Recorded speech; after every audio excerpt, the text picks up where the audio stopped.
Hello guys, welcome back to my channel. My name is Julie and I am the author of the blog capturingwonderland.com. I am so excited. I don't even really know where to start. So I am going to just walk right into it. The fact that I am starting a new series on this channel all about this tiny entryway that I have here in the front of my home. Can't be more excited about this entire project. It's going to be a series of videos and I am actually partnering with a dear friend, Jenny Hardman from the Pioneer Home. She has a wonderful YouTube channel with all sorts of beautiful content that I know that you will enjoy, and she's going to be redoing her entryway, which is also her laundry room, and we're both going to be doing a series of videos on this entire project, and we can't wait to bring you along with us. And I know that if you love my content, you'll also love hers. So go ahead and jump over to her channel and watch her video when you're done here with mine. I'm gonna leave a link down in the description box for you to make that easier for you. But without further ado, let us get into the plans that I have for this space in my home.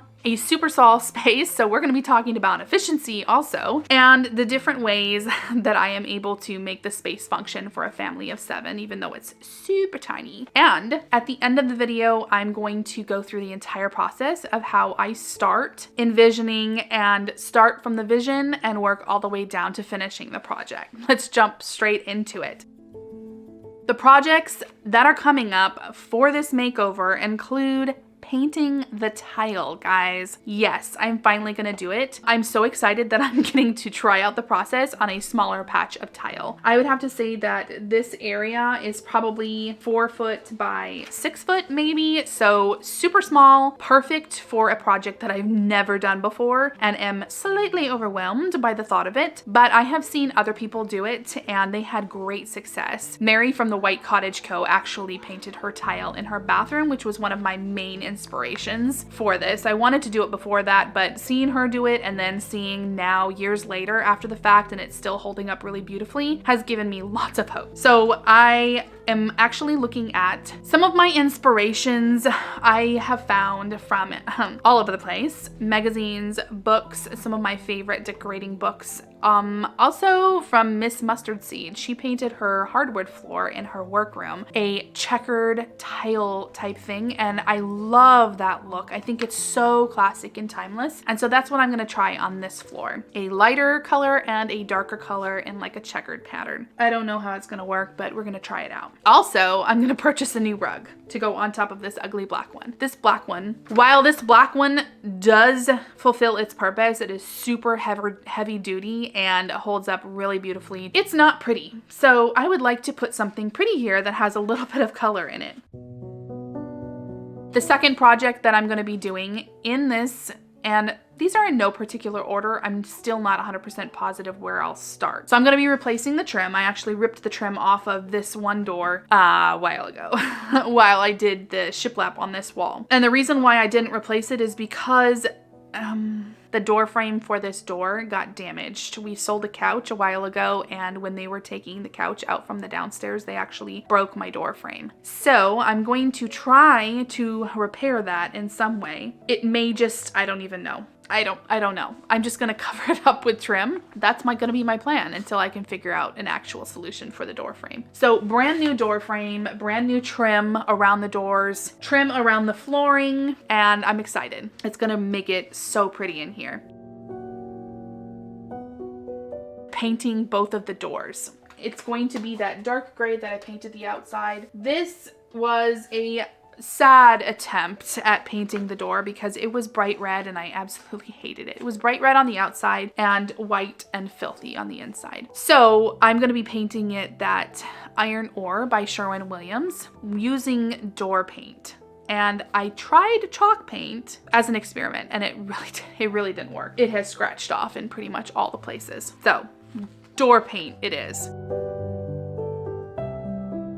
A privacy solution for this glass here. It's an exterior door, which is nice because it keeps in all the cold air from downstairs because that place is not heated. But I eventually want to turn this into my master bedroom, so I would really love to work on a privacy thing for the glass that this entire door is made out of. I'm looking into either a vintage glass look-alike peel and stick that goes onto the window and makes it look like that really pretty star pattern from vintage glass. Either that or just frosted glass spray paint. And I actually have some of that on hand. So I might try the frosted glass spray paint first and then see from there.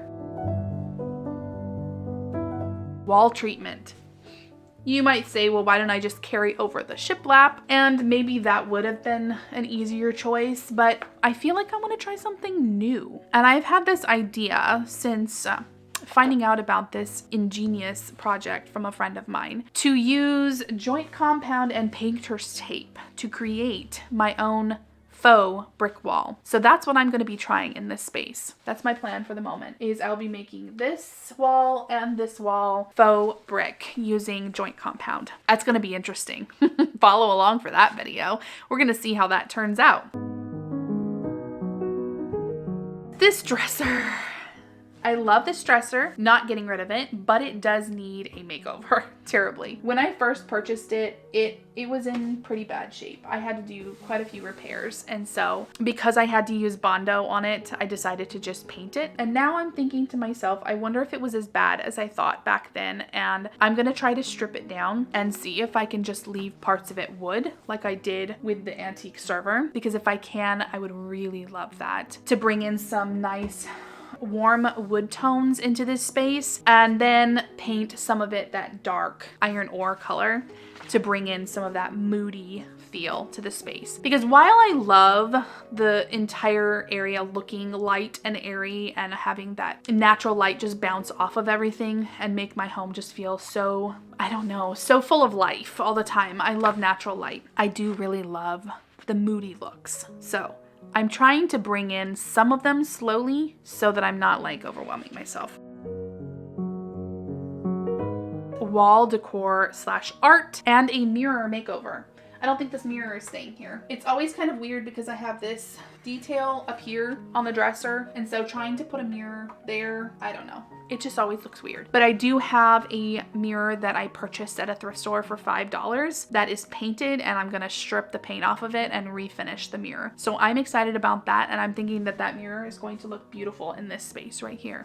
I also have some beautiful pieces of art that I am contemplating putting over here. I don't know, or over here. Like, I want to bring in some more beauty to this space. I have this piece over here on this wall that I actually made out of a crappy frame, and I made that and I really love it, but I don't know. I don't know what I want to do there. I may just take it down and try to figure something else out. My husband uses it all the time though, so he may not like it if I do that. Maybe I'll just repaint it. We'll have to see. And that will be probably towards the end of the series when I get to the really fun part of decorating the entire space.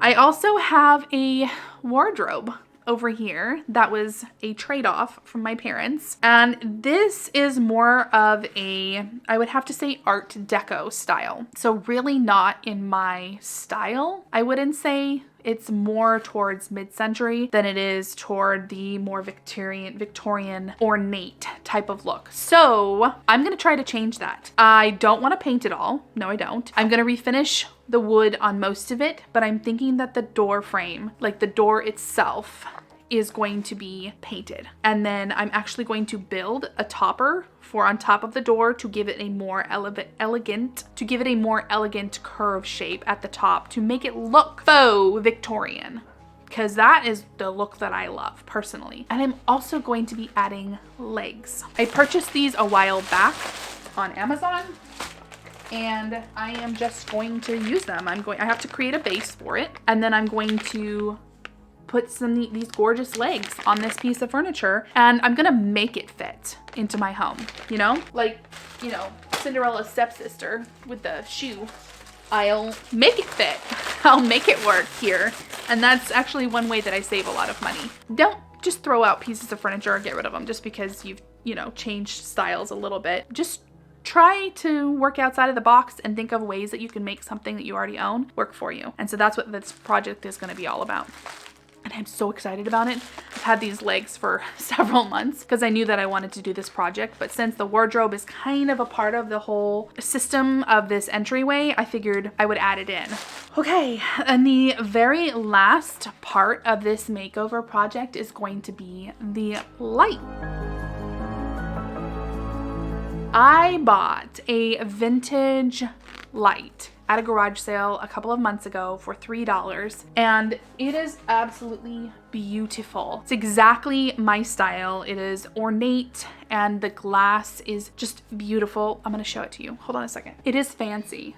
It's all sorts of fancy. And so this is actually going to go up there. And when I purchased it, I didn't know where I was gonna put it, but you know, sometimes that's, you buy them anyway, especially for $3, guys. Like, I don't know.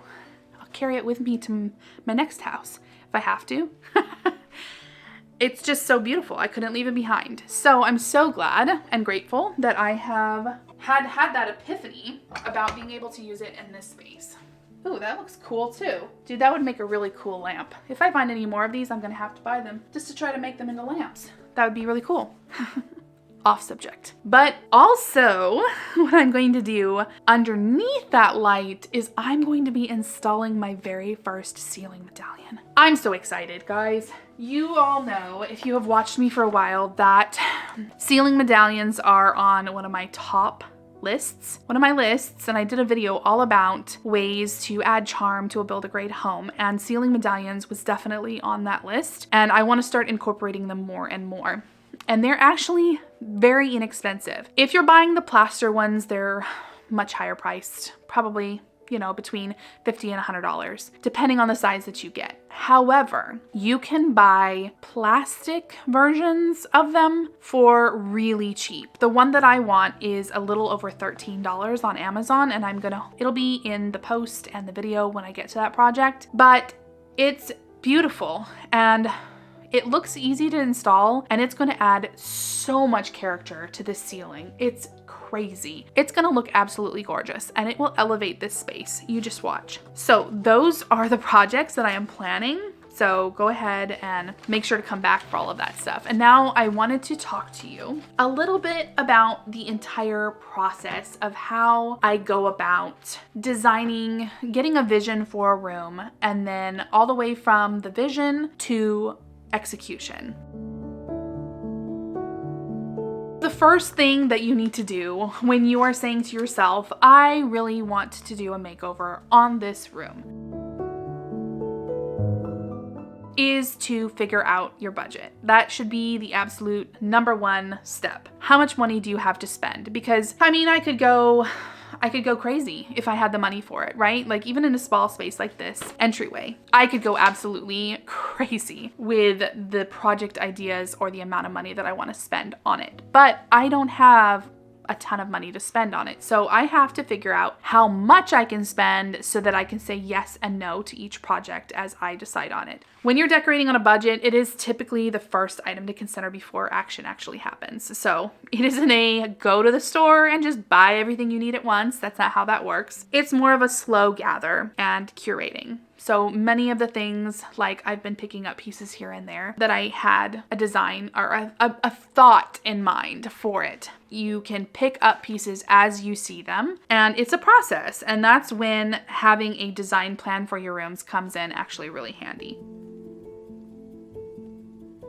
So the second thing that I would say is decide on the order that you're going to do your projects. So write down as a checklist and include every single step in each part of the project. You can probably put them by difficulty level, like which ones are going to be the easiest to perform and give you a quick win. That will probably decide the success of the project a lot more than anything else. We all need a quick win. So get something, do something. Paint is probably like the first step you could do easily, and it will give you the biggest bang for your buck, and it'll give you that quick win that you're looking for. Budget constraints, you can do them by which project is the cheapest to do first, or by logic. You can think about each project and like how it would be smartest to do those projects in an order. Like for instance, I would probably want to do the flooring last because I'm going to be walking all over this space while I do everything else. So it's probably wisest for me to save the flooring for the very last part, at least in my brain. The next thing is to consider efficiency in your design. So depending on the layout of your space, this might be wise to consider beforehand. If you have a small space like mine and it's completely empty, say you don't have anything in it at the point, you want to think about what the space is needing. Like, what are you going to use it for? What uses does it require? So if it's a laundry room, you want to think about all of the things that you need to perform laundry. Because it's the entryway, I needed to think about shoe storage. I needed to think about hats, gloves, scarves, coats, boots of all sorts. You need to think about all of those things and then kind of challenge yourself to problem solve all of those areas and find out ways that you can make them work within your design. So does the space already function well? Do you need storage solutions? Take a moment to plan out the layout of your space. Measure your space, draw a rough floor plan for it. Take photos of your actual pieces you'll be using in the design. That can be really helpful, especially if you want to make like a physical planner for your design for the space that you can take with you to shop when you're, out and about or whatever. That would be really helpful. You could just print out those photos and put it in your planner and you already know. And then have the measurements of those pieces as well.